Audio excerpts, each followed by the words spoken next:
Welcome to the Overdrive Outdoors podcast. Your source for everything outdoors. Let's kick it into overdrive.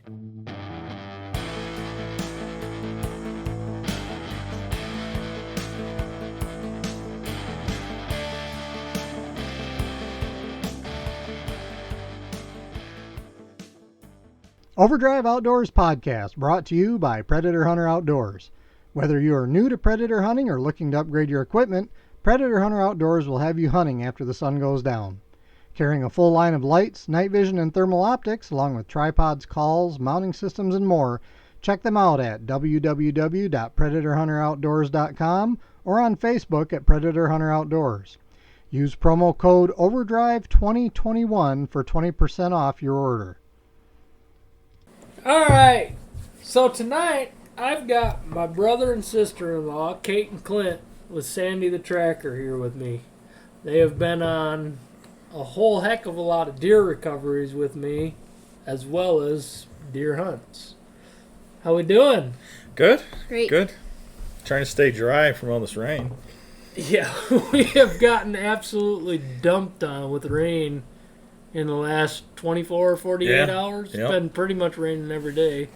But I know you guys got out to check some trail cameras the other day. Wednesday. Was it Wednesday? No, it was yesterday. Thursday. Yep. And Yeah. I saw some exciting stuff. Well, it's a buck we've had on camera for we're pretty sure it goes back 5 years. We're pretty sure we can get him back to 5 years as far as pictures that we've had with him. And he's one of those bucks that he'll show up 2 or 3 times a year, and you see him. I've never seen him in the stand. There's one time I might have seen him in a stand, but I don't, it's one of those things where, man, that looks like him, but it was just a quick glance, and I couldn't see him again. But we've had him on camera. We had him on camera in January of this year. Oh, no. Excuse me. That was the year before. That would have been 2020. Beginning of 2020, we had him in January. So we knew he made it through the year. Well, this picture we got on Thursday, he's still a 10. He doesn't have... He's been a 10 the last 3 years. 3 years I know for at sure. least. And he's got... I ain't going to say any measurements because, you're looking at a picture and I'm not He's the a great... big buck. He's a big buck. I guarantee you, last year, the picture we had of him, he was probably grossing close to 170s. And it was a typical big, just a big deer. Granted, we hunt private. I don't always hunt private, but we have private property that we can hunt. Mm-hmm. And, one thing that's hard is you have your stands that are, moving them is not feasible. Well, that's kind of a good segue into pretty much what we wanted to talk about tonight was run and gun hunting. How long, anybody that follows a page knows that I've gone run and gun. What year did I lose my lease? 16? Yeah. You guys hunted that lease with me quite a bit. Yep. I think I lost that in 17. 2017 was the first year that I could not hunt that 38-acre patch. And I told you guys, I told everybody that needs to know, I'm selling everything I got. On 38 acres, what did I have? 16 tree stands because every tree had a double set in it for video mostly. So I had 16 tree stands on 38 acres, and going from private to public, the only way that I could see it feasible to not lose tree stands or sticks all the time. Because we've all lost stuff on state land. And I continue to do so. I lost a trail camera 2 years ago on a scrape that I had been hunting for, 3 years, I think. Yep. And, that's what I really wanted to talk to you tonight, Clint, about. For anybody that doesn't know, Kate and Clint are with Sandy the Tracker, which you guys go ahead and describe who Sandy the Tracker is, what you do. Sandy is a 9-year-old Plot Walker mix. She has a damn good cold nose, which if you don't know, cold nose means that if it's an old trail, she can smell it. She basically will, if it's dead, she'll find it. I mean, that dog will find a deer. And I can say that I've not gotten a call where somebody has said, "Hey, I found my deer. Your dog didn't find it." Basically, so she's a good dog. She's been doing it since she was 6 months old. So I mean, and we do probably. I couldn't even tell you how many we track a year. A lot. I know we do a lot. And you guys lose out on a whole lot of hunting season. I don't get to hunt a lot. I mean, at all. And, I mean, I try to get out as much as I can. But for the most part, I mean, we're from usually the last week of October all the way till last year. It stayed pretty busy all the way till almost December. There was days that we did 4 tracks a day, and granted, we try to kind of limit those tracks just because of the simple fact that you don't want if it's an easy track, I don't mind putting our dog on a couple tracks a day or 3 or 4. If it's like a 15-20 minute track, I'm fine with it. But there's some tracks you get to that you're there for 3 hours. Yeah. And we're pretty a few of them with me. Yeah. So, but yeah, that's kind of what she does. I mean, and that's what Sandy the Tracker is, and Kate's the one that did the training and kind of got us into it. We kind of fell into it, and we both like to hunt. And to say we don't hunt much anymore, we mostly do a lot of tracking. We do get deer here and there, but most of the time we're recovering deer for Josh. I mean, no. Do you at all regret starting or having a tracking hound? While also wanting to be a hunter. Absolutely not. Absolutely not. No. It is so rewarding for us to see that hunter's face when we find a deer that he was guilt-stricken, like devastated because he thought he lost this deer. And we come out there and we find this deer. And I mean, it's a reward that you don't get back. So yeah, we do get paid for it, but in the same sense, we try to make it reasonable so that everybody is happy on the out, because there's people out there that do charge quite a bit, but we try to stay reasonable for the average hunter because hunting is not cheap. I mean, when you're paying $10 for an arrow and then you got a broadhead to go on the end of it, and then everything else that goes into it. So, but we really enjoy it. I mean, I like to hunt, but that's why when I try to hunt, I try to make my hunts I'm not even going to get into as worthy as possible. Yes, you exactly. You have to make sure it is worth your time. Yes, when and you have the little bit of time to spend. Yes, exactly. And now I'm not saying that a 3-point isn't worth my time or a doe isn't worth my time because that's what I shot last year. I shot a doe, and I mean she came in and I was like, hey, I got the time. I'm gonna, so. But there's plenty of times I'm in a tree stand and people are like, hey, are you available? I'm like, yeah, I guess. I ain't seen any deer, so. So. Well, I wanted to talk a lot about our run and gun hunting because you and I have kind of gotten together in the last 2 years-ish. We've known each other for, I don't even know how long you guys been together. 10 years.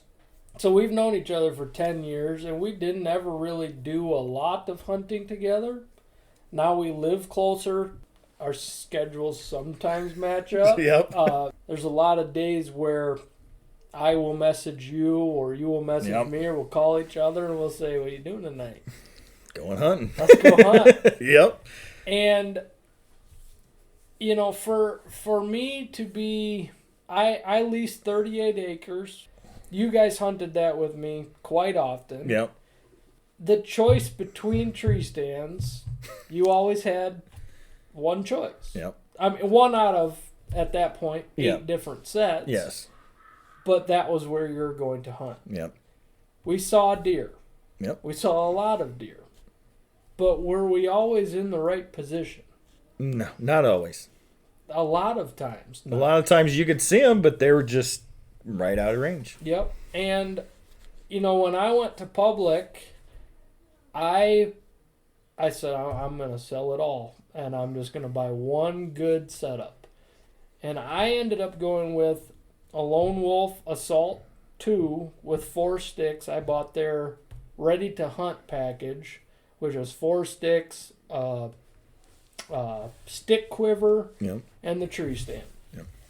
What did you end up going with? I ended up going with an XOP with the 4 sticks on it, and I picked that up last year because I always was a climber. I always had a climber, but in that sense, you're limited on what tree you can pick. Yeah. So, and I like mine. It's a little heavy, but hey, it works for right now. Yeah, and with me, you know, my first year, like I said, was 2017. And I wanted to run and gun hunt at that point strictly because if I took my stuff with me every time, I wasn't going to go back to that tree and find out that somebody else had found it before I had gotten back there. And that is what drew me to the run and gun hunting. I wanted one good setup that I could feel comfortable in. I could hang quickly, hunt whatever area I wanted. Yeah, because you're just like, you can walk out there, you know where to go. But like I said, I mean, you know, I'd seen what you had been doing with your run and gun, and that is something that I think as a lot of hunters that do hunt private land or even hunt state land in the same spot every year, that you lose that luster of, yeah, you want to go hunting and you want to experience that, but it is so much more fun to take a stand and walk it out in the woods, into a section of woods that whether you've seen it on a map, you know, hunt-wise, and look and say, okay, this looks pretty decent. You know, it looks, you know, whatever your reasoning might be for that, and set up there and then have success. Because when you're on that private land, you know how the deer move. And they don't always move exactly, but I mean, they have the routines. And when you go to do that on public land where everybody else is doing it, it's rewarding. It is. And I seen you doing that, and that's kind of, yeah, I jumped on the bandwagon, I guess you could say, and I got it. And I'm not disappointed that I did, because I've seen. Well, with your climber, you were so limited. Yes, like Kate said, I was. We had hunted a couple times on public that you used to have access to private that butted up to it. And we always surpassed that private land to go hunt the public. Yeah. But with what did you have for climber? I had the Summit open shot. I had the Summit open shot. Which is an open front, so you didn't have a front bar or anything around it. And you hunted a lot of public that way. Yeah, I did. The difference between me and you at that point was yeah. You might be 20 yards too far from the trail or from the area that you want to hunt because of one limb. But yeah, like you said, I mean, when you had to hunt in a climber, because I've done it before too, in a straight limbless tree. Which means no cover. Yep. And what I've found in the last 5 years of hunting this way, I believe that the more important part is the cover that you can keep yourself in. And you might only need to hang one stick and then start climbing a couple branches. Yep. Well, if you've got branches underneath you that you're climbing up and you can get your stand into a little nook of it, you have bottom cover. Yep. You have cover surrounding you. So, yeah, I want to get into the story of my 12-point. What 12-point? I don't remember no 12-point. That miracle 12-point. Yes, it was. That I thought was an 8-point when I shot him. That particular hunt shows very, very important aspects of being able to read a map. Yep. And using the proper setup for your area. Yeah. Now, with reading a map, I'm talking looking at HuntWise and picking out the topography and learning where to set up. Now, you take it from there because Clint is the one who picked this spot. Well, based on maps. Yeah. And the thing is, I grew up in the area where we hunted that time, or where we hunted, and I knew the area. I hunted it a little bit when I was younger because I wasn't into hunting like I am now. And Me and Josh had left. Either I picked him up or I came over here. I can't remember, but we both were on our way. We met at my house. Yes, and we had planned on. Josh had mentioned something about some private land, and then there was state land behind it. Well, that's where we were originally going to go. Yeah. And we got to cruising, and he was driving, and I'm just looking at the map, and I'm like, I'm looking at it. I'm like, man, I said, I really think we should try over here. And the way, I'm trying not to give this or where we hunt away, but anyways, it was by this river, and you could see where the river kind of cut in really, really hard, and you knew it was a steep embankment, and I knew the deer would be down in there on each side of that, and I knew they would have to be forced up to based on the topography. Yes. So, anyways, I'm having issues saying that word right there. Topography. There we go. Anyways, sorry, and you could see it, and on the map there was this little sliver.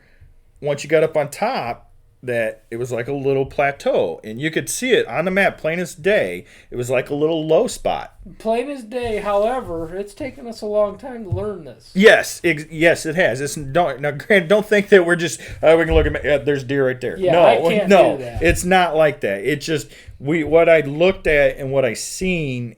I was like, well, it just kind of I had an epiphany because I seen where the river was pushing the deer.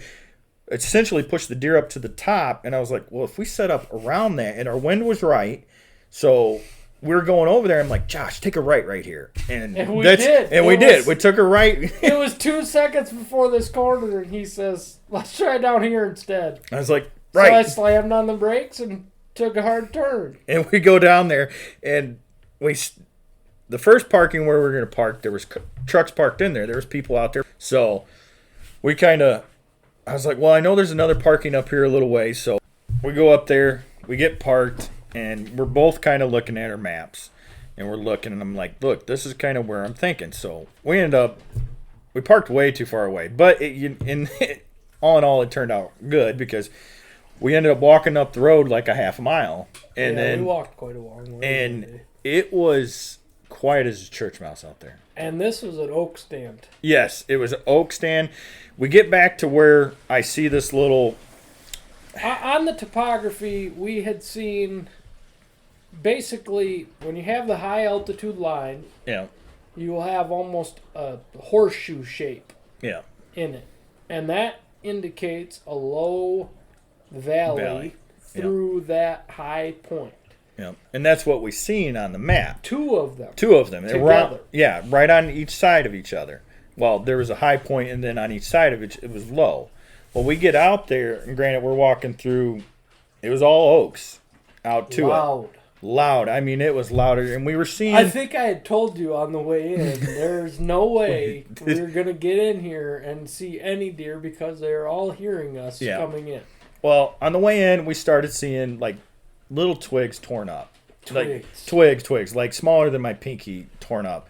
So we're walking in. Well, all of a sudden we get to where we're expecting this where we're expecting this little low point there, and sure enough, we see it, and then you can see there's a little poplar grove up here. Basically, what you have is almost a ditch. Yeah, it's basically what it was through the terrain. Yeah, and those ditches, quote unquote, on a topography map will show up as a almost horseshoe shape. Horseshoe shape. It shows a drop in the terrain in a small area. Yep.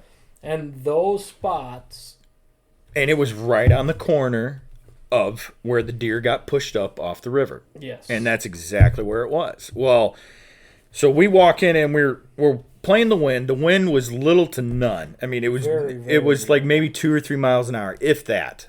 So we get out there and we get right to this little low spot, and Josh is like, well, this looks pretty good. I'm going to set up here. And it was right. I mean, he was sitting on the other side of the ditch, you could call it. And so I was like, all right, well, I'm going to go a little bit closer to the drop-off. I believe they call them saddles. Saddles, if you want to call it. I don't know the technical term for it. So, me neither. I just know what to look for. Exactly. So anyway, so I go, Josh is like, I'm going to set up over here. So and in my area that I had stopped, based on the sign we saw, And granted, this was not a lot of sign. There was not much sign. There was pinky-sized rubs Yep. and torn up leaves Yep. showing deer had been in the acorns. Yep. That is the only thing that we saw. And we were probably 3/4 of a mile into the walk at that point. Yep. And to be honest, a lot of me setting up there was I just wasn't going to walk any farther. I was finally starting to see some kind of sign of deer, and I wasn't going to go any farther. I believe with a run and gun setup, you don't always want to go where the sign is the heaviest. Yep. Because if you walk past all of what originally starts to look good, you might be walking past everything you need to be in. Yeah. You might be walking too far into it. So I said, Clint, this is where I'm going to set up. I'm going to set up on, I believe, gosh, what did we have? Probably a north wind if we were going in there to hunt them off the river. Yeah, it was coming out of the north. So I said, this is where I'm going to set up. Yeah. And you continued walking. Yeah, I just walked probably I was straight line from you. I was probably 85 yards, maybe over 90. the ridge. Over the ridge on the other down side. Down to the next saddle. And I set up, and we get set up, and the wind, I mean, it's quiet. I mean, it's so quiet. Now, with where we had set up, what are the odds you were setting up anywhere near where we were in a climber? Little to none. Because of the oak. Because of the oaks. There was really no trees in there that you probably could have found one or two, but getting into them was like, it would have been a lot harder if you were in a climber, but put it that way. I was glad because, I only got 3 sticks up when I got over there. I only got 2 sticks up. Yeah. And so I'm sitting there, and Josh is like, Text me. He's like, so when the deer show up? We got there at 4:30. 4:30, yeah. I believe is when we set up, and this is October 30th, day before Halloween. Yep, it was. Just Bluebird Day, high pressure. Yeah.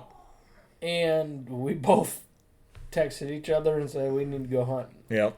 We both had enough time to go in. And at that point, it was getting dark at 6:30. Yeah, close to 7. Yeah. And we didn't get out there until 4:30. Yeah. We were a little later than we wanted to be. Yep. But we were like, we're here. Let's just do it. Yep. So. And, yeah, I texted you at like 5 minutes after getting set up. Yep. What time did the deer show up? And no sooner than that, that's when he's like, big buck. And I'm like, where? we could pretty much, if the foliage was down, we probably could have seen each other at that point. Oh, yeah, yeah. You were I just heard over everything. the saddle from me. Yeah. I was 8 feet high, 10 feet high. You could reach your stand from the ground. Yes, so I was very low. Yeah. But it was about 5 o'clock. We got set up 4:30. About 5 o'clock, I heard rustling to my left, and with how quiet it was, I assumed squirrel. And I looked over, and I said, oh, that's a deer right there. And it was probably, at that point, inside of 100 yards from me, but it was bedded just on top of the ridge before it dropped down to the bottom. Yep. Which was the swamp bed. Yep. Looked through my binoculars, and he had thrown his head up to, I assume, lick a branch at this point. I thought it was originally eating out of it. Threw its head up, and I said, oh, big buck. That's not a doe. And I heard you grunt. We were set up perfectly where that deer was getting either an arrow one way or the other. Yeah, he was either going to get it from me or you. Unless it would have gone to the river. Yeah. But at that point, it had no reason to go to the river. There was nothing in the riverbed for it. No. The oaks and the acorns were all where we were, and we were set up right on the edge of it. Yeah. As soon as that deer gets my heart going, that's when I make my decision. Yeah. I'm not one to say, wait for a 4-year-old. I'm not one to say 8-point or bigger. Just like I've told my kids, if it gets your heart racing and you want to kill that deer, you kill it. Because that's what it's about. It's... Exactly. It is an adrenaline rush like you wouldn't believe. Yeah. And I got that Timber Freak grunt call out, made a couple estrus bleats, and then I snort wheezed at him with my mouth. and I turned that timber freak grunt back to young buck, and I snort wheezed at him, and I young buck grunted at him 2 or 3 times. And there's something about watching a deer and how he acts. This buck was kind of walking around the ridge slowly, feeding, but he was also at the same time kind of rubbing on some trees a little lightly and tearing up the ground a little bit. And Because, we're at pre-rut. but that deer was acting like he was an aggressive deer by thrashing the ground, rubbing a couple trees, and he hadn't rubbed anything big. But after I grunted and snort wheezed at him, he walked up. I wish we would have gone to that tree that he ripped up because it was a big tree. I watched him rip that tree up. I watched him scrape the ground, and that automatically told me this is an aggressive deer. He's not scared by the grunting. He's not scared by any of the snort wheezing. He's getting more and more angry about it. October 30th is about the perfect time to start hitting them with that. Yeah. That's when they start responding to cruising, it. Yes. looking for that first available doe. In our area. Our area, yep. And he turned our direction, but he split the ridge. Yeah. Instead of walking in the bottom, he walked up on top of the it. top of that ridge. I always believed that deer would walk the lower edge of it. The top, in my opinion, and I'm not a deer, would put them more vulnerable. Yeah. But so he learned probably wanted to be seen, being that he was the dominant deer in that spot. Deer, yeah. He walked above us, and at that point, he couldn't have been 40, 50 yards from you. Yeah. I could hear him, but I couldn't see him. And he was 38 yards from me. Yeah. So, part of the big thing that I like about run and gunning, especially with another person, and we have plans already for this year in the spot that I'm running trail cameras, we're going to line that edge with a couple run and gunners. One of us will shoot a buck. Yep.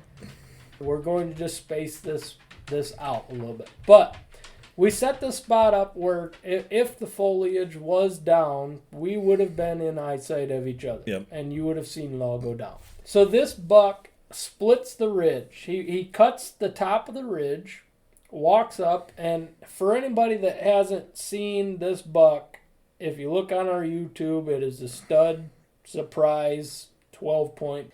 This buck came in so aggressively. He was trying to get my win the whole time. But he had to go way. He would have had to go way down there. He would have died by you. Yeah, he would have came down by me if he was going to try to get your wind. Correct. And that's kind of what he was. He was headed that way. And I can hear him coming my way. Well, all of a sudden he kind of. Now remember, this is also dead quiet night. Yes, like you could hear a church. You could have heard a mouse fart out there. It was so quiet. I think I posted on our Facebook page. I hate these kind of nights. Yeah. How are you getting in anywhere without being noticed? Yeah. So he's splitting this ridge. Well, I can hear him coming my way. Well, I don't know if it was just too far for him and he didn't want to go any further, but he got to a certain point where he was just like, yeah, he's like, no, and he kind of didn't see the deer. Yeah, believe. that's probably what it was. Well, at that time, I keep hearing this walking, mind you, and I'll let you finish your side. But I hear this walking, and then all of a sudden, I hear what I think is a, and I'm like, you just shot him, didn't you? This is what I said. Go ahead, Josh. He busted me 3 different times, I think. I drew back 2 different times on him. The second time is when I ended up finally drilling him. But he split between you and I, almost where you had walked. Yeah. I mean, you had walked a little bit farther south of where he stopped. I kind of circled around to where I sat up. But this buck stopped where he could see everything that he could hear, I believe. Because he knew where that sound was coming from, and he walked above it. And if he couldn't see it, he knew something was wrong. That deer stood between you and me at probably roughly 45 yards between both of us at that point, and stood there for 2 minutes. And he stared at me because I was only 2 sticks high. Yep. I had a lot of cover, though. And he finally flicks his tail. He turned around to walk back the other way and head down a lane that I had already ranged at 38 yards.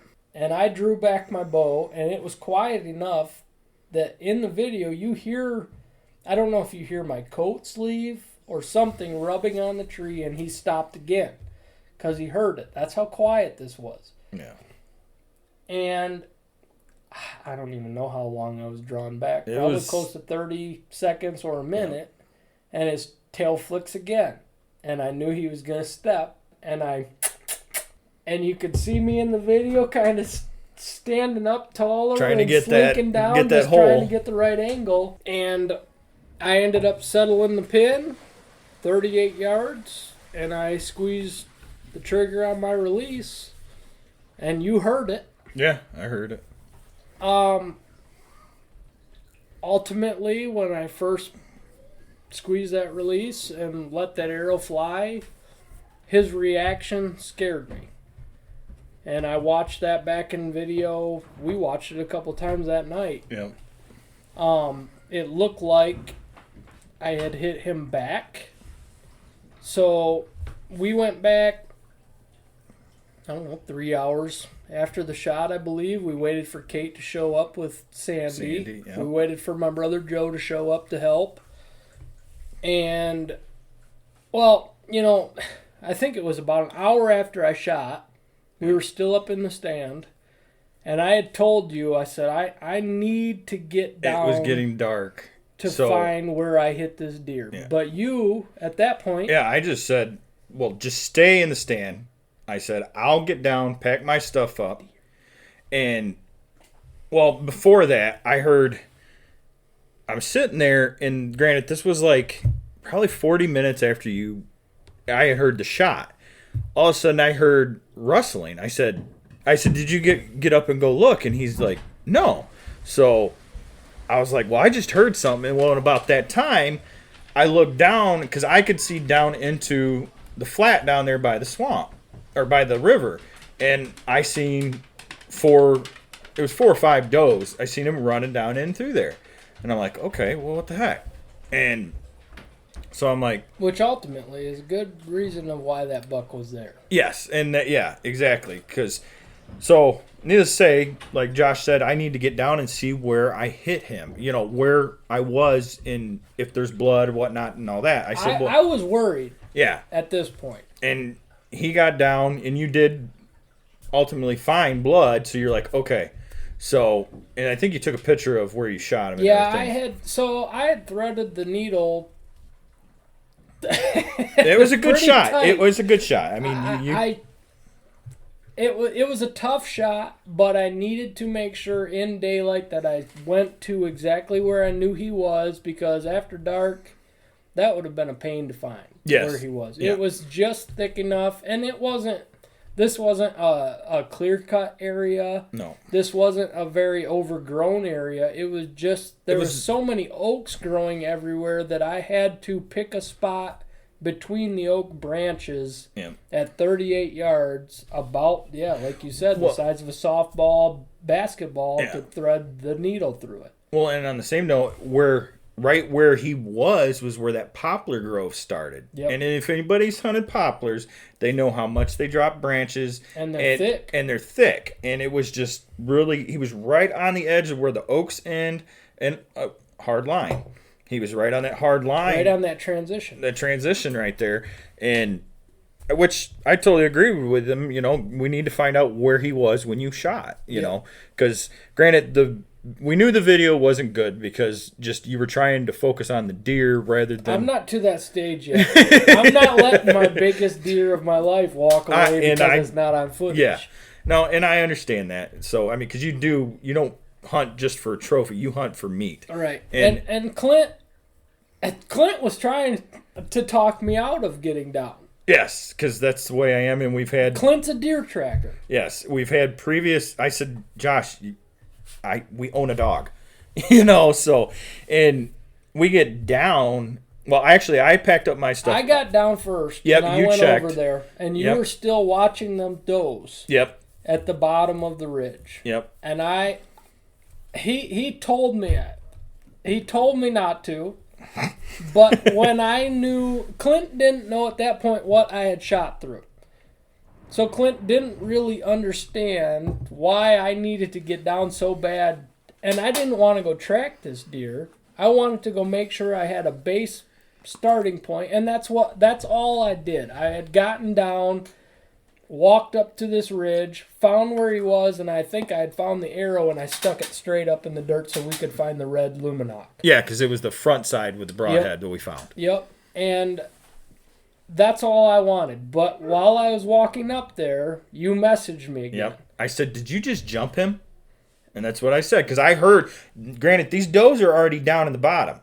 So you're watching the deer that are making noise. Yes, and then all of a sudden I hear something over by Josh, and I know Josh was not going to make that much noise.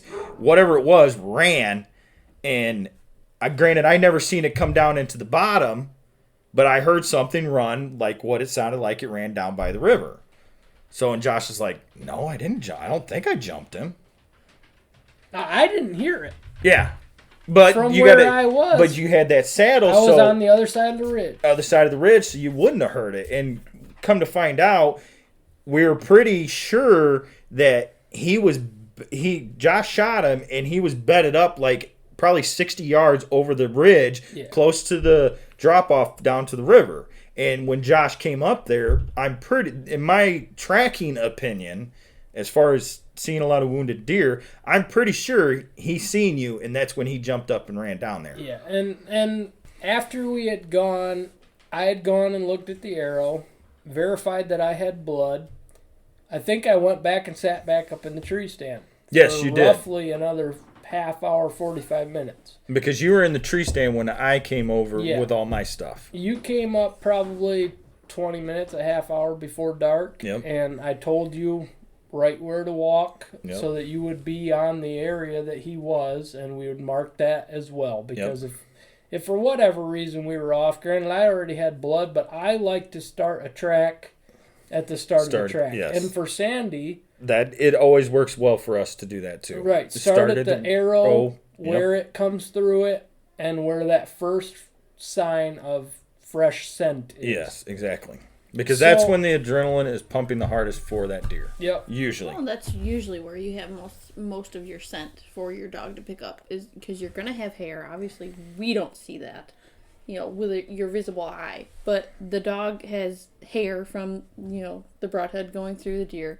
You got the blood, and then you usually have the arrow. Yeah. For the dog to go off of. So, impact site is critical. Is ideal. It is. For us. Yeah. Because it's the most, that's going to be the most scent for that dog to pick up. So now, for me, I have a little bit of a benefit of having a tracking dog in the family. Yeah. And at this point, we walk, okay, so it's probably 20 minutes before dark. Yeah. And we decided we were just going to unload all our stuff. We were going to pull all our stands. We were going to walk back to the vehicle. On the way out, we walk right past a guy who he was just leaving as well, but we took a main access route. I don't like for run and gunning, I don't take main access routes very far. I take them to a certain point if it gets me to where I need to cut into the woods, but there's a lot of guys who get in their permanent stands on public land and they take the same entryway, they take the same exit way. Yeah. And if you go scouting during the postseason, you can find that. It's very easy in the snow to find where people have walked in and out of a tree stand over and over and over. And that is a benefit of run and gunning, because if I can pick that out, how easy is it for a deer to pick that Deer out? walks by, be like, oh yeah, that's where that Joe walks by every day. Yeah, and that for me is one huge thing with run and gunning is you're never going to know where I'm going to be tomorrow, and you're never going to know where I was yesterday. Yeah. Deer will. Yeah. Humans will not. And on public land, I feel that is important to, because a lot of times I'll find tree stands even while scouting, and they might be 40-year-old wooden 2x4 stands. But if that was a good spot at that point in time, that's probably a good spot now. Somebody took the time to build that and put it in there, Right. you know. And with run and gunning, nobody knows where we hunt. Yeah. You might find signs on the tree from where we hung our sticks or our stand. But other than that, you're not going to find our tree stand. You're not going to find our sticks. We don't leave any of the bright eyes tacks. No. We don't do any of that because a lot of the time when we go in, we've already scouted it. We've already kind of figured out. And I'm not to the point where I will figure out the exact kill tree yet, but I've figured out the area. This spot, you figured out the area just based on topography. Yep. And so, anyways, it was 3 hours after the shot, I believe. Yep. We walked back to the truck, and I didn't even get a decision. I heard Kate's on her way with the Sandy. My brother Joe's on the way. We're just going to wait a while. And it was probably another hour. She made it pretty quick. It was about 45 She was minutes. in a hurry because she knew it was a big one. Yeah. Well, we didn't know how big this deer was. No, we didn't. at the time. Josh essentially thought it was an 8-point around there. But At the point that I hit the release, I just knew he was probably the biggest one I'd ever shot. yeah. And that is my goal right now. I just want to keep improving. Yeah.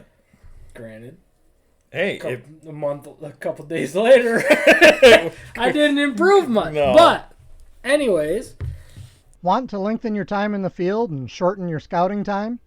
Not only does the HuntWise app show you property boundaries, landowners' names, and in some cases even their phone number, but using the app will show you the wind direction on the map of the place you want to hunt. And the HuntCast feature shows peak movement times for various species, including predators.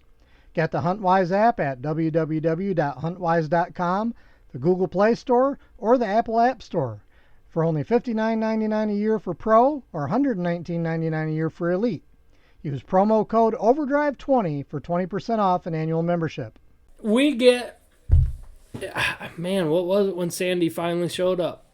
Kate, it was probably 4 hours after the shot that you guys showed up. it was close to Sandy. it was 10 or so, right around It was there. dark. Yeah. Everybody had been gone. We had Yep. let that deer lay. We started Sandy right on about where I had hit her, as close as I could Yeah. find. Yeah. And you guys go ahead because you know how Sandy works. Yeah. Well, we go in there, and from everything that we've seen with what blood we had, it definitely, to me, it looked like a liver lung, or in liver, out one lung. That's what it looked like to me. We had good blood, and there was quite a bit of blood starting off. I mean, from the first 90 yards, there was quite a bit of blood. And then you could see where I'm pretty sure he was bedded up, like I said earlier, where I was pretty sure he seen Josh and he jumped up and ran down. Where we had originally talked about him asking me if I had Jumped him. And I didn't hear him, but he was on the downside of the ridge from me. Yeah. So he would have seen him before Josh would ever seen him. And there was a bunch of blood there. And then, which we've always found with deer, that bed up, they tend to clog up a little bit. Now, going back through my video footage, the little bit of video footage I had, we knew the shot was back, probably. Yes, we knew it was back, but quartered. But it was quartered, so it was good. It was a good shot. But I also knew from my tracking experience, it needed time to die. Mm-hmm.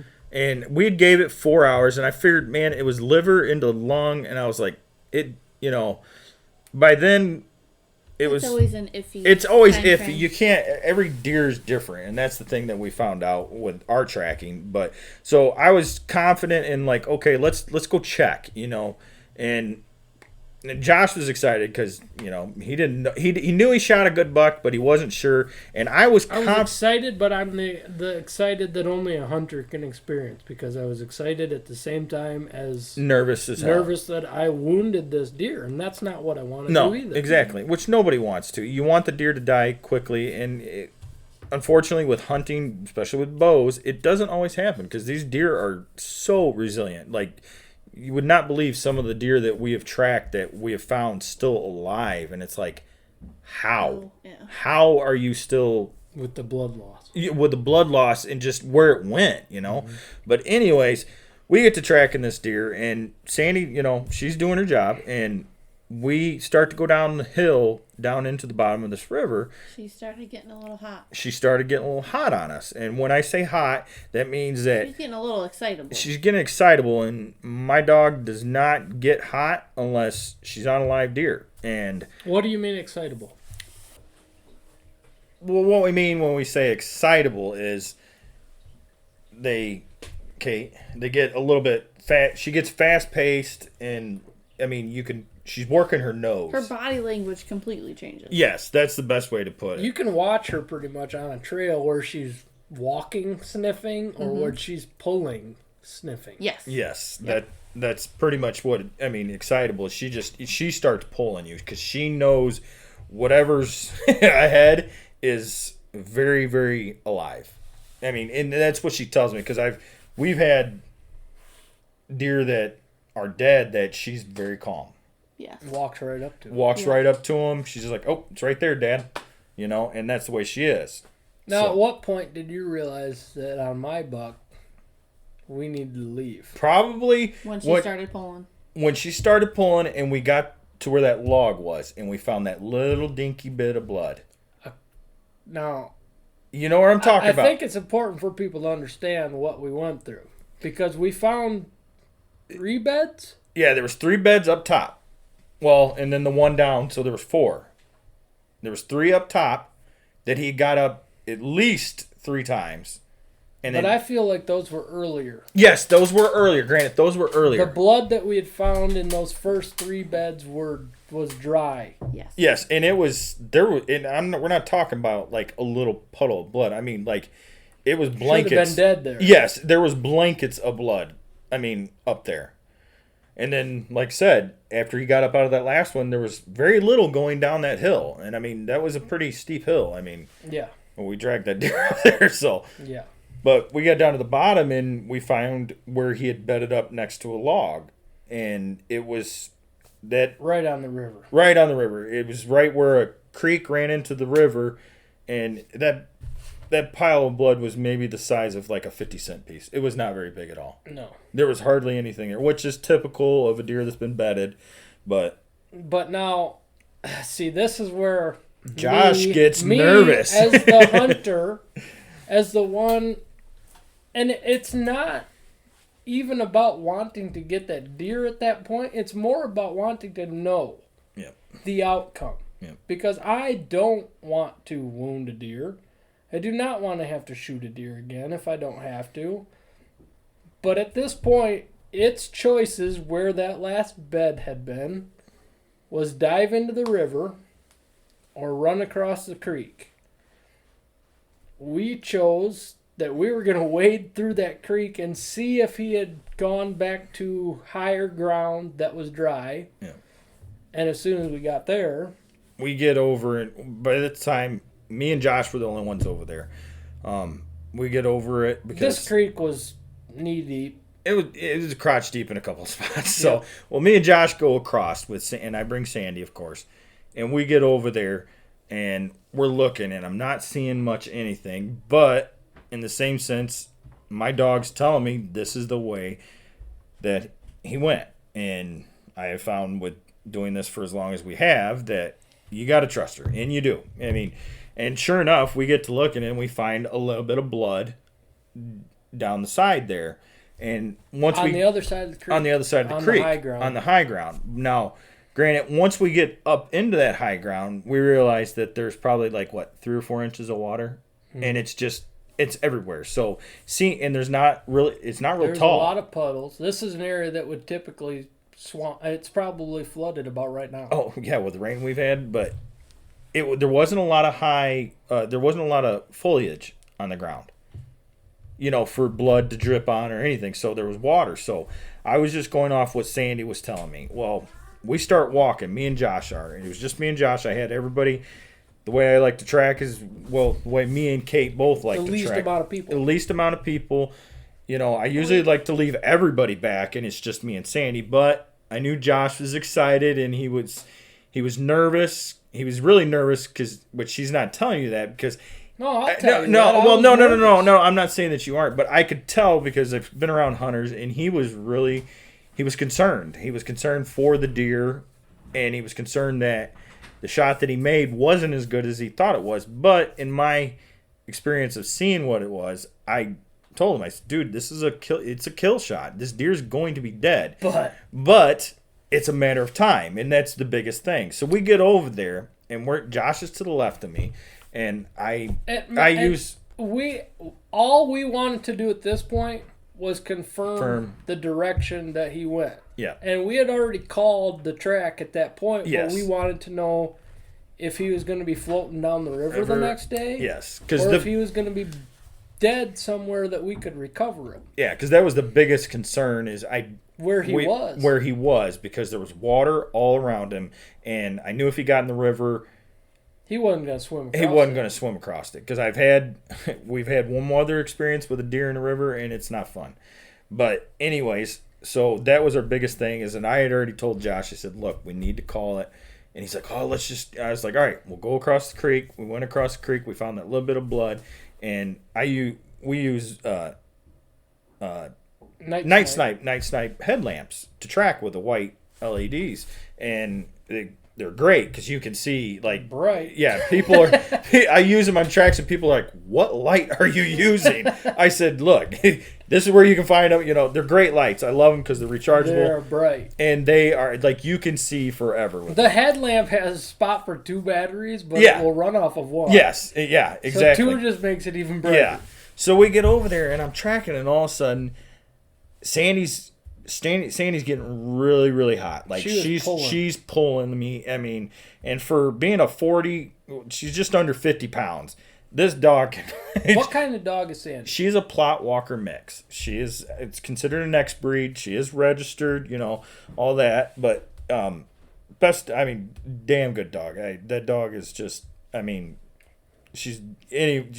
can go on and on about her. Just as a family dog and tracking dog, everything. But we get across this creek, and me and Josh are walking, and I'm like, man, I really wanted to pull back. We hadn't found any blood. I hadn't found any blood. But Sandy was still going running that way. She was running hot, and it was just telling me, it's confirming with my own suspicions that this deer is still alive. And guys, what anybody who's ever considered using a tracking dog, as hard as it is for me to say, the owner knows their dog. Yeah. If a tracker says, hey, look, your deer's not dead, you need to. There is people out there that run dogs that are just in it to make money, and they will lead you astray, but we're not like that. We want to find the deer just as bad as you do.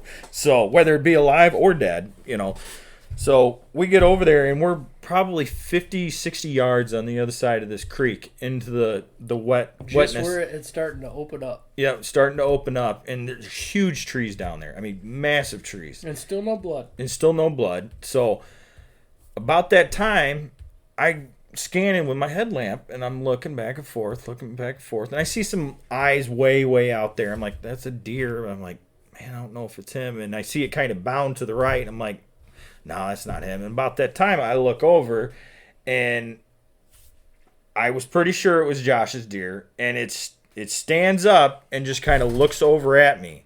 And it wasn't very far away. And it was probably 80 yards away. And from my experience with a big buck like that, they don't just get up and kind of casually look over at you and then start to walk away. Now, granted, I'm trying to keep my dog back because my dog sees this, and she's like, Dad, that's what I'm looking for.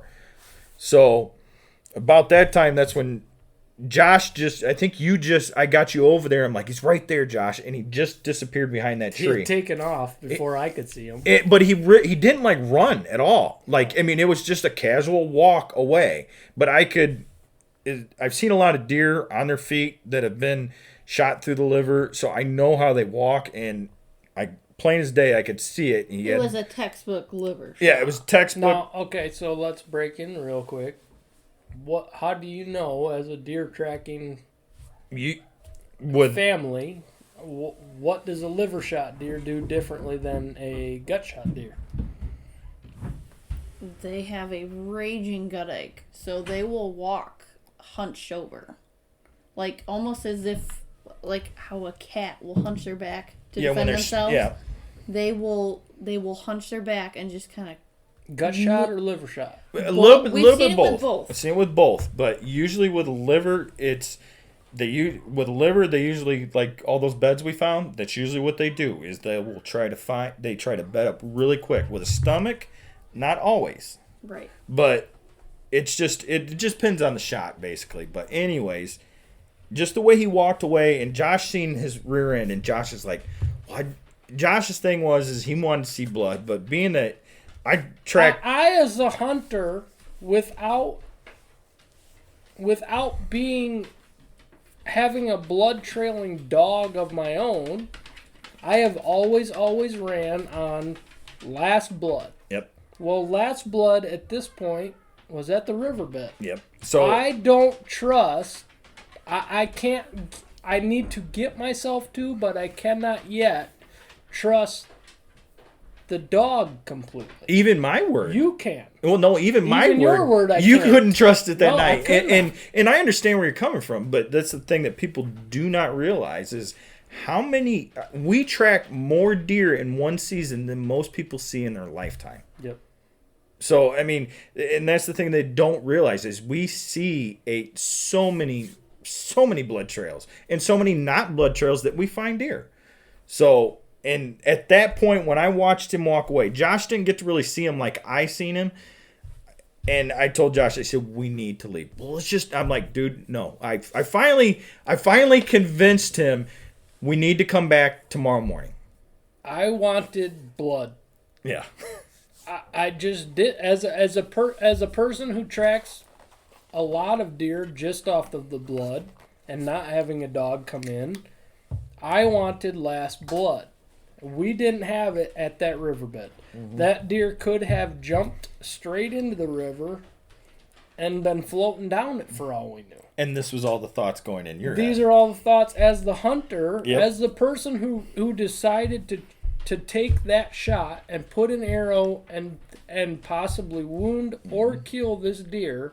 That was my thought. Is that deer is either floating down the river dead and I'm never going to get him, which doesn't make me feel any better, or he's across here in this wooded area that is luckily not swamped at that point in time, but I had to trust you and I had to trust the dog. The dog can't say anything to me because I do not know that dog myself, but you do. And that's where, me and Kate we have a working relationship with that dog, and we know her reactions and how she acts when she gets on deer, and that's one thing that's probably as a tracker you have to learn that with a seasoned dog and owner is you get that relationship with that dog and you know how she is. There's times I get to a track that people are like, and I'm like, they're like, oh, this deer's dead, and I'm like, man, from what my dog's telling me, this deer ain't dead. And then guess what? 2 weeks later, the people send me a picture. Hey, he's not dead. And I'm like, my dog told me. I'm just going off what my dog tells me. And that's what I was trying to tell Josh that night. I said, dude, just trust me. I said, it's a different relationship. Yeah. It's a different relationship. I've known this dog since she was a puppy. Yep. But I don't spend every waking minute behind this dog. Yeah. So I got scars to prove it. long story short, we left it. Yep. I wanted to continue forward. Clint kept telling me, do not go any farther forward. And we could we could see the deer the whole time. Yeah, 'cause we were talking about Yes, because he basically walked straight away from us. Walked, and he got far enough to where he felt comfortable because he was hurt, and he turned basically around and was like looking at us. But he was probably, I don't know. He was 80, 90 yards. I think I like on the maps I like yardaged it, and I think it was right under 100 yards he was away from us. So we backed out. Yeah. Reluctantly, you backed out. Reluctantly, I backed out. I did not sleep that night, and we met up at 9? 9 o'clock because we wanted to give people time to hunt in the morning. I think it was 10 then. Yes, it was 10. It was probably 10 o'clock because I said that. I said I want to give... we knew there was other people hunting that. Yeah. We saw people hunting it the night before. Yep. We saw the trucks. So we wanted to give them time. And I'm not going to wreck everybody else's day, but at the same point, I, as the hunter, the man who decided to take that shot, wanted to find out if this deer was going to be eaten by coyotes or if I was going to be the one to pick him up. Yeah. Now, on another tidbit, kind of go back to where we set up, where we came in to go get this deer, there was a trail, and we knew the trail was there. It was a human trail. It was a human trail, and we knew it was an easier way to get in there, so we ended up taking that way. Well, on the way in there, we proceeded to see, what? There was like 5 or 6 so scrapes. Many scrapes. You know, and that right there told me that we were set up, where we set up was almost perfect. Granted, we didn't know that at the time because we were playing the wind. We hadn't scouted it. Yeah, we were playing the wind too, because if we would have came in that way, he would have been gone. Yeah. Had we have come in on the typical human access point, Yep. he would have smelled us from the get-go, and Yep. then we probably never would have killed him. But like I said, though, I mean, we're pushed up, and everything that we seen on the map, it really concreted it in my mind that, wow, I actually was looking at that map, and I did, it wasn't just a lucky shot on my part as far as picking that spot, because it confirmed for me when we seen all those scrapes led all the way up to where that deer went down in that bottom. I mean, it was perfect. Basically, if you drew a straight line from where I killed him to where he ended up eventually dying, Yep. it was a torn up area of bucksign. Yep. But so we get back together. We had Steve, we had my son Carter, Joe, Kate, Clint, and my brother Joe, because we knew ultimately going in, if all things worked out, which we thought they should, Yeah. that deer was dead. Yeah. And we left him, and he wasn't going to make it to the river. Yeah, because we got out of there, I think it was close to midnight, a little after midnight. And we had marked out where he was on the map. I believe he was, at that point, within 150 yards. 150 yards from the river. Yep. Which he wouldn't have made it across it. No, he wouldn't have. So we called in the recruitments, called in Joe, called in Steve Thomas, called in my son, and we all went out there to get this thing With all Sandy. together with Yep. Sandy. And we walked across again in daylight. We crossed this creek. We didn't find any blood. Nope. I think there was one speck On the other that side I of put the arrow on the other side of the creek. on the other side of the creek that we- told us he was going that direction. That's the way he went. And it was in line of where he stood up and walked away Yep. from me.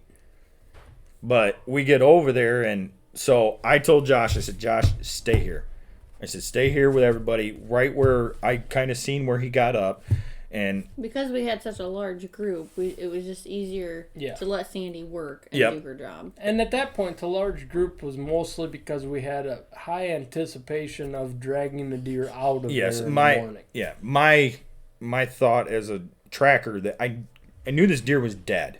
It like I said at the beginning, it was a matter of time. So we get over, me and Sandy start going, and she goes right back to where we pretty much seen him standing. Me and Josh were watching him at like roughly 100 yards away, and she's kind of going back and forth, back and forth, back and forth. And she And goes. I'm standing back. He's standing at the back. creek bed with Kate and with Joe and with Steve and with Carter. So and Clint is just walking. I'm walking, and so sure enough, me and Sandy are going back, and she kind of goes back to the west, and then all of a sudden I see the deer, and Sandy's like on it. So I was like, all right. So I pull her off. I didn't say anything to Josh. I walked back to Josh, and I'm like shaking my head. I'm like, dude. I said, I don't know. He headed to the river. I said he headed to the river. I said, I don't know, but if you take Sandy, she'll take you right to him. And I wish we had the video camera going that whole time because, yeah, that was what it was. Oh, well, I don't know. He's headed right to the river. But if you just let Sandy take you, she'll take you right to him. And it took me a second because I'm like, wait a minute. Now you just said that he was headed to the river, but she'll take me to him. No. What you said? He's dead. He's dead. And I was like, yeah, he's over here, man. So I mean, we ended up finding that deer, and that right, everything that happened right there is to me that is the epitome of hunting. All that it was awesome. It was. I mean, It sucked. It sucked, but it was the highs and lows. It was everything, and it's all the memories that we will have those for the rest of our lives. And me and Sandy and Clint and Kate have been through those highs and definitely those lows without ever having a high again. Yeah. The biggest buck, Yep. probably still the biggest buck had I have gotten him. Yep. We tracked for 8 hours. Yeah. That I hit a twig. It sent my arrow high. And the neighbor a mile up the road shot him, 2 4 weeks. days It was later? 2 weeks later during gun season.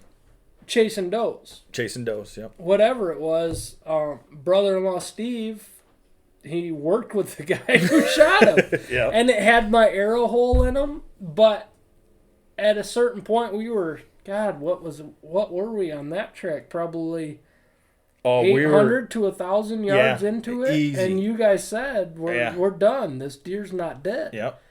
Just the way he was acting and what we seen, I mean, it just... Gosh, we were still We green. we were green then too. Yeah. Yeah, but you had tracked another deer for me that year. That was that 5 point. Yeah.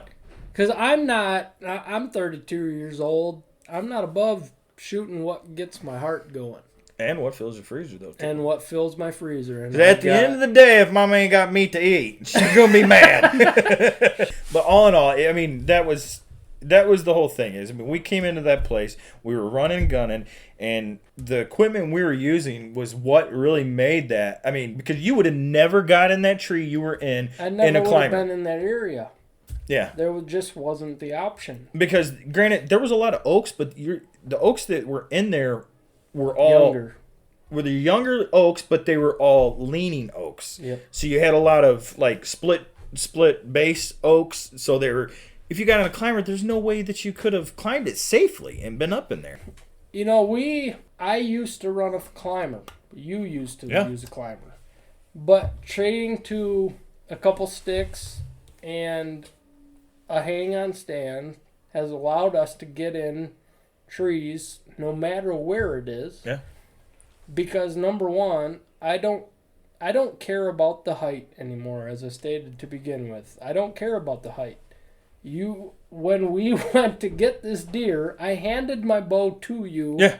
Out of my tree stand. And I'm only 5'8", so it's not like I'm 6'3" or 6'4". So this tree stand was 10.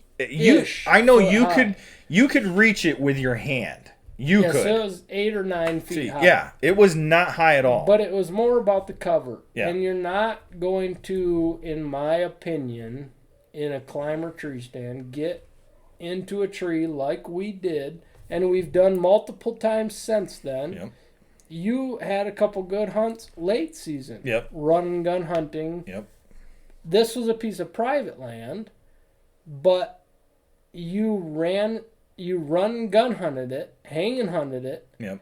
And you got yourself into deer. Yep. A lot of deer. And I just believe that for public land and even private land, Yep. you've got a big old buck.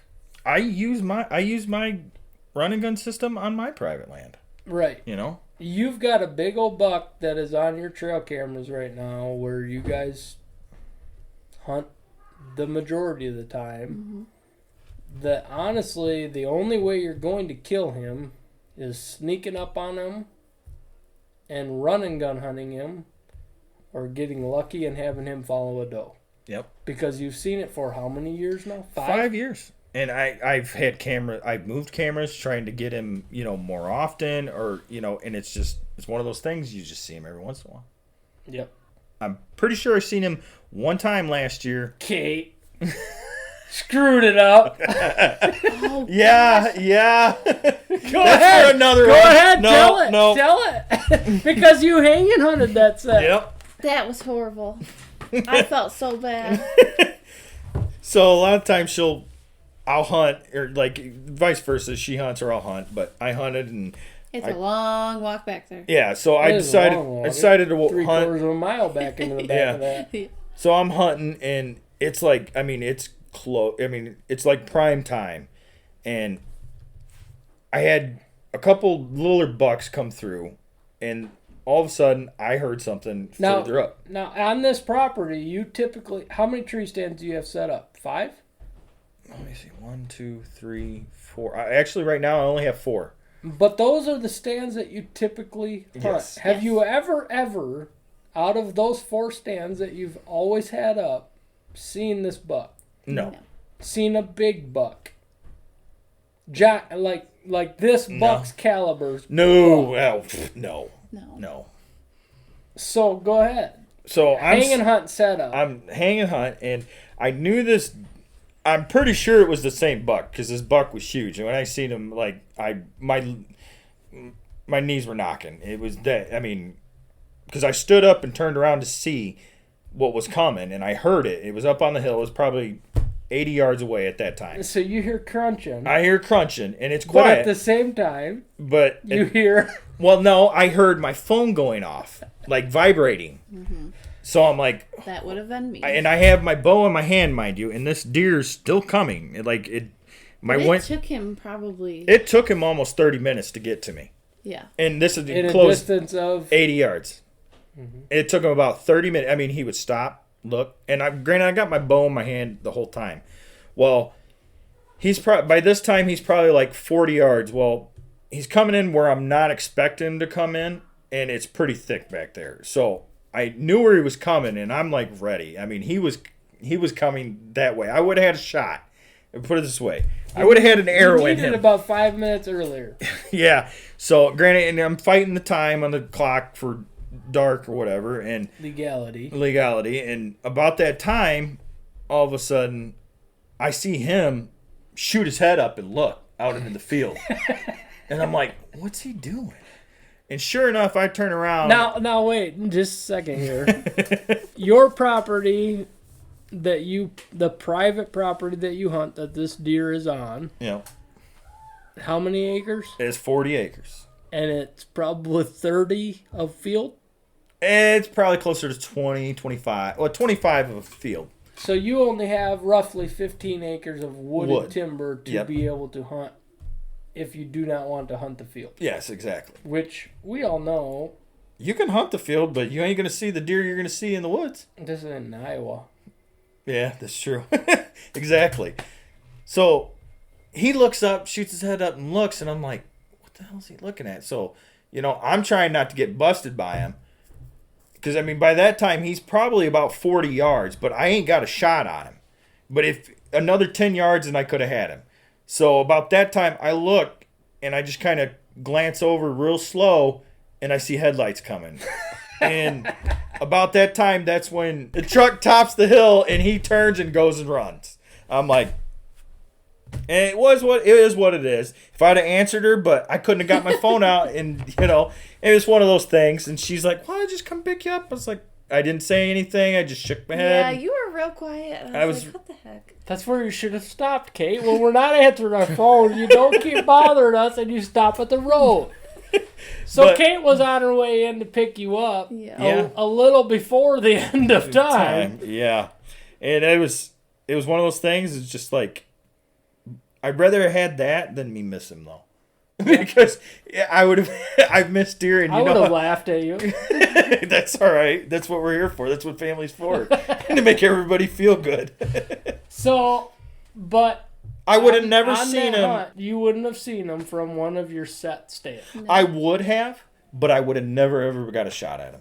because of the location, The location, exactly. the right tree, the right Exactly. spot. Because I knew I had him on camera going up to the front, and that's what I was trying to cut off, and my stands were not in that area, so I was like, well, I'll just bring the running gun system, set up, get into where I want, and sure enough, like I said, I mean, Sometimes that's all it takes. Yeah. Is that little bit of switch to Yep. get yourself in the right position. and that's the benefit to a running gun system. I mean, even on private, I mean, that's the thing, is like, you can always have your set stands that are in there, but those deer are not stupid. No, Plain they're and not. simple. I mean, okay, yeah, it takes you what, 10 minutes to set it up? Okay, granted, it only takes you 3 minutes to climb up to your stand that's already there, but But is your stand always in the right location, or did the deer already figure out that location? okay, exactly, and Because that's the thing that we found out on my 38-acre lease. You can go into that stand as many times as you want, and yeah, you might kill does or year-and-a-half-old bucks. but those But big, even those year-and-a-half-old bucks will stop where you walked in and start to sniff it. Yep. They might not care as much, but when you get a 3-4-year-old buck crossing that path one time, no, it like you when you miss that your biggest buck. Well, I mean, you hit that branch. You were granted you weren't in a running gun system, but you were in No. your climber in a Yep. tree that you'd never been in before. yep, You know, and it is also preference. I mean, you can do what you can with a climber, but to me, You have limitations. you have limitations Yeah. to what you can do. and once you get on, and you know, everybody I think will probably feel the same way. On private land, you start to figure out where the deer are. That's where your tree stands are. Yep. You go in there today, you go in there tonight, you go in there tomorrow, you go in there tomorrow night. Hanging hunt setups, I don't care if I've seen deer here every day. Tomorrow I might be 20 yards closer, and that's all the difference it'll take. Because once those deer start to figure out your trail, your scent, and where you are, which we've seen Yep. so many times, where they will walk in, even if you don't have a tree stand in that same spot this year, but you have the past couple of years, what does that first big mature doe come do? Whips her head up, What are you doing? looks right up in there It's and like, says, really? Come on. that's where there's always been somebody. Well, I mean, if you think about it like this, even like with a permanent stand, like think about it, the first time you move it, how many deer you see. Because it's in a new spot. The deer don't know. It's the same thing with running gun. It's just easier to do it. Well, and I had that on that 38 too. I had a tree stand that was 18 foot high. That was my bottom stand. You hunted Yep, that I've stand a hunted lot of it. Yep. times. It was at the very bottom of 2 ridges, and it was a perfect little pinch. They all walked through it. Yep. But when it was 18 foot high, and I shot, I don't even know how many does out of there in 4 years, what did every deer start to do? They knew that area. They knew that spot. They knew that area was dangerous. I'd watch them walk up on that ridge Up and walk around right you, at it. instead of taking the natural path, Yep. they would walk around you. I moved that tree stand 6 screw-ins higher. This was private land, so screw-ins were legal. So another 10 feet, 12 feet maybe. It was And we pretty killed high. a lot of deer out of that tree stand afterwards because they did not seem to notice you being up so high. Granted, down in that bottom, you were limited to options of being way up or not having any cover. Yeah. That's how that property was set Yeah. up. There wasn't a lot of oaks. It had been select cut. I think the year before my last year being there, they had come in and select cut it. Yeah, they did. I And remember it that. really screwed it up. But when you're 10 feet higher, the difference to me is constantly changing your setups. And on public land, especially where these deer are, a lot of these deer are used to constantly crossing human paths. But when it's a human path going in the Constantly. same spot, Yep. in and out, every day, and those bucks, especially the bigger ones that travel through here at night, they pick up on that. Yeah. And that is what I feel has been a very big part of me killing my 2 biggest bucks ever is just constantly being in a different area where they're not suspecting you and they haven't ever seen anybody else. Well, it's just like, for instance, when you shot your 7-point last year, too. Mm-hmm. I mean, I'd never been there. You guys had scouted it. We were going out there with Josh, his dad, and his older brother, Ryan. And we all set up. They already had their spots where they were going to set up. So I sat there and told them, I said, I seen a little spot. I said, I'm just going to sit over here on this little ridge, And it looked good because there was some oaks up on top. And then it dropped down into these pines. It was a transition line right there. So I get set up and it's maybe 30 minutes in, 40 minutes in, and here comes a buck. And he was a year and a half old, just a little guy. I'm like, all right, well, and he comes up and he's feeding the whole time to me, just, and I just picked that spot because I seen that the transition line and I seen it was a wider point on this transition line. And when I got up there, it even looked even better because of the oaks that were up there. I mean, and you could see that there was deer crap everywhere up there. And the scrape line was right the scrape line was right on that edge. And I was like, all right, well, it wasn't 5 minutes of that little buck being up there and eating. Here comes the 7-point. It comes right up, and I got my bow in my hand. I'm like, I'm at deer camp, mind you. And I'm like, no, I'll. And this is an APR zone. Yeah, APR zone. 4 on one side. Yeah, it had 4 on one side, and I was like, no. Actually, I think up there it's a 3 on one side. Yeah, it's 3 on one side. Yes. I don't remember. I can't remember, but it had 4 on one side, so it was good either way. I knew that. So, and I'm like, it's early. I'm going to let him walk. So I let him walk, and sure enough. He walked right to me. All of a sudden I hear, thwap! And I'm like, you just killed him, didn't you? He's like, dead. That's all I get back, dead. But that deer, there was no tree stands in there. There was no ladder stands in there. There was no ground blinds in there, even made out of logs that we had seen. Unsuspecting. Yeah, I could have smoked him. Like, he had no idea. At 10 yards. At 10, I mean, he walked, like, he was, I thought he was going to hit that other buck and chase him off. Yeah. That's what I thought. And he walked right behind me. Did not have a clue I was there. And I was maybe 15 feet in the air. But you would have been either hunting a wide open pine at that point. Yep.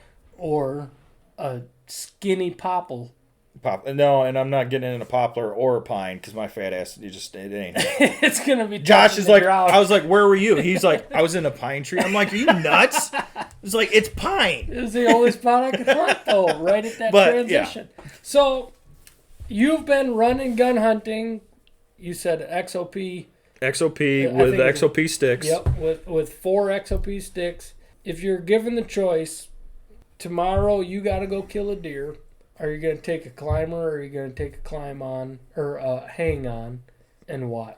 Well, I'm going to come over to your house, grab your lone wolf, and no. Mine's off limits. It's in the back of my truck at work. No, I would definitely go with a hang on. I mean, the running gun system. I mean, I would, because it's versatile. Just for the simple fact is I've been that guy out in the woods and being like, I want to be in that tree. But I can't. So I'm looking up in the air and I'm like, where's the tree that I'm going to get in? And that's what you, and if you have a climber, you've been in that situation where you get out and you're like, man, that looks really good right there. But you're like, the closest tree is 50 yards away. Well, and how many times, too, have we been up in climbers and we've said, I need to go 30 yards that way. But you can't. You can't. Because in a climber, there's no tree 30 yards that way. It's the versatility of being able to be in that crooked-ass tree that has 80 limbs on it. I mean, it is. I mean, it's just, if you look, go out in the woods and look what tree has the most cover. A straight tree, the only way you're going to have cover is if that deer comes in straight at you and you're in line with that tree and that deer never turns or never comes to your right or left. That's the only time. And then as soon as you get an arm out or something, that deer's going to be like, whoa, what's that? I mean, it's just when you have that versatility of being out in a tree, any tree you want.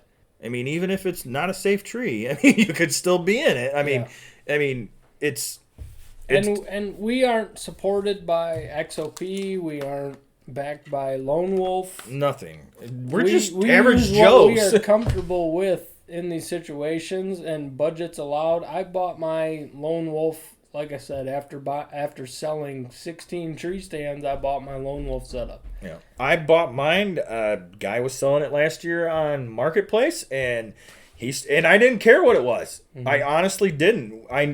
Actually, your brother, Joe runs XOP, yep. and he liked it. And this one was a little bit bigger than I wanted, but the price was right, so I was just like, hey. And for you, it's probably about the right size. I mean, granted, you could sit in my Lone Wolf all the time, but Yep. the XOP that you have is the biggest one It's offer. I like it because I have a big platform. Well, and I even said last year up north, I'm like, man, you carry all that? Hey.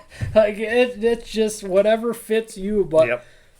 for me, too, I will never, ever purchase another climber. The only time I might consider it is when Carter or Owen or Liv decide that they want to go sit in a tree with me the way I do it. Yeah.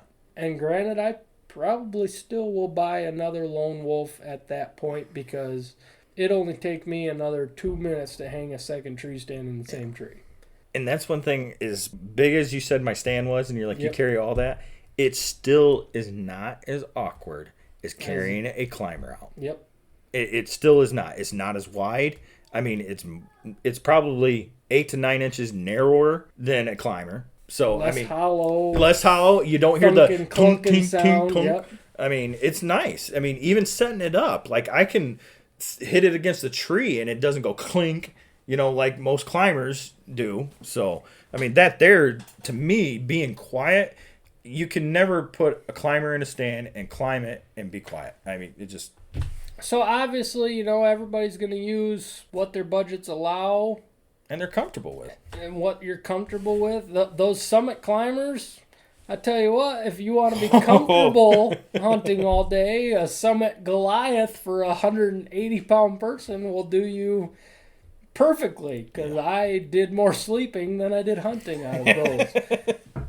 The difference is availability of hunting locations. Yep. Choices. You with a hanging hunt, hang on tree stand, couple sticks. I'm not picky about the tree. I'm picky about the location. Yep. I wanted to be even pickier with the saddle, and we can get into that at another time. Right now, my choice is going to be my hanging hunt setup. So my choice is going to be 4 Lone Wolf sticks, and there's a lot of times where I might not use all 4. You've seen me use 2, you've seen me use 4. But availability of cover is more important to me than height. And, I mean, that's just where I'm at anymore. And I believe that to be a Michigan, because that's the only stance I could take is Michigan. I've never been out of state. To be an effective Michigan State land. public land hunter, you need to have the availability and the options of going wherever you want and hunting high or low, wherever the cover is, but being in the best tree location at the time is bigger than being up high.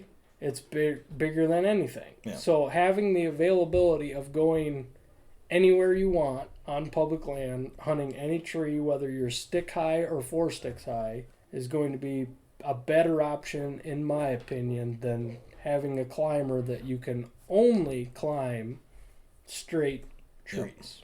And it's not so much that we're dogging like climbers, and that's not what we're doing. What we're saying is like, in our opinions, like, you need to be where the deer are, and if you can't find a tree because of the stand or the equipment that you're using, that's a problem. And in Michigan, you need to be where the deer are, because any state, you need to be where the deer are, because if you're not, guess what? You ain't gonna shoot anything. Right. So, I agree with you on that. If you can't be where you want to be, it's hard. Well, to wrap it up, Kate and Clint, thank you very much for always being there with Sandy the tracker when I've needed her. I've needed her a couple times. I haven't needed her a couple times when you guys have wanted to track. And it's always good to have that option of having a tracking dog on your side. So where can everybody find Sandy the tracker if they want to contact you this year?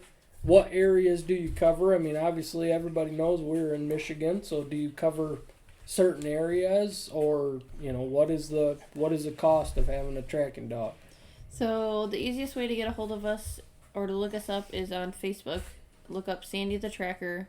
Send us a message on the page. It'll go straight to Clint or I. Yep. Either one of us will answer any questions you have. As far as price-wise goes... We're pretty reasonable. Usually we start, it's a mileage thing for us. That's what we do. Of course, if the further away, we'll travel anywhere. If you're paying, we're traveling. I mean, it's plain and simple. I mean, I've had a guy in Ohio that wanted me to come, and I said, look, man, I told him, like, this is what it's going to be. He's like, I don't care. He goes, I want you to come. Well, it didn't work out, but anyways, it's just, we basically, if you're 60 miles or what is it, 30? Yeah, 30 miles or closer, it's 120. And then after that 30 miles, it's basically by the mile. So it's not any extra if we're there for 4 hours. We do our due diligence to make a hunter happy, And what I mean by that is we will exhaust all options as far as, like I said, Sandy, when I get on the track, Sandy knows usually if the deer's dead or not. So a lot of times I can get out there and within a couple 20, 30 minutes, I can usually tell a hunter, hey, this isn't looking good, or hey, this is looking pretty good. I mean, it depends. So, but like I said, we try to be reasonable, and there's no extra cost if we find your deer or if we don't, because some people do that. But no, it's a flat rate, and we'll travel anywhere. I mean, Indiana, I don't care. I mean, we'll go. If you're paying, we're going. So that's kind of how we are. And if that deer is dead, I can vouch, Sandy will find it. Whether she has to get downwind of it to smell it or on the blood trail, Sandy has found a lot of deer. So Sandy the Tracker on Facebook. Yep. Look them up. Kate and Clint, I appreciate you guys being here with us for the last over an hour of your night. We hunt a lot, so there should be hopefully more of this coming. Yep. Clint and I, at least, talking about our hunts this year. We've got some. I'm excited. I'm excited. It's starting to look like a good year. I mean, I'm going to go kill that 10 point off your property. Oh, that's fine. Hey, I'd be happy.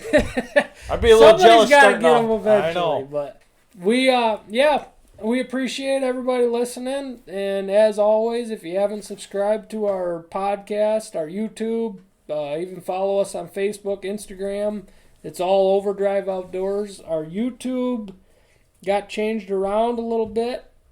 If you look on YouTube and you see our coyote logo, that is the page we need your subscriptions at, is that one, not the old Overdrive Outdoors YouTube channel. Look for the new one, and hopefully we'll be putting down a couple more on footage this year. Yeah. Out of run and gun setups on Michigan Public, and we'll probably have Sandy involved in a couple of them as well. Yeah, and topics you guys want to hear or something like that too. Yeah, if there's anything you guys want to hear, or want us to talk about or questions answered, please send us into them. Subscribe to the podcast, and we'll look forward to talking to you guys at a later date. Thank you very much.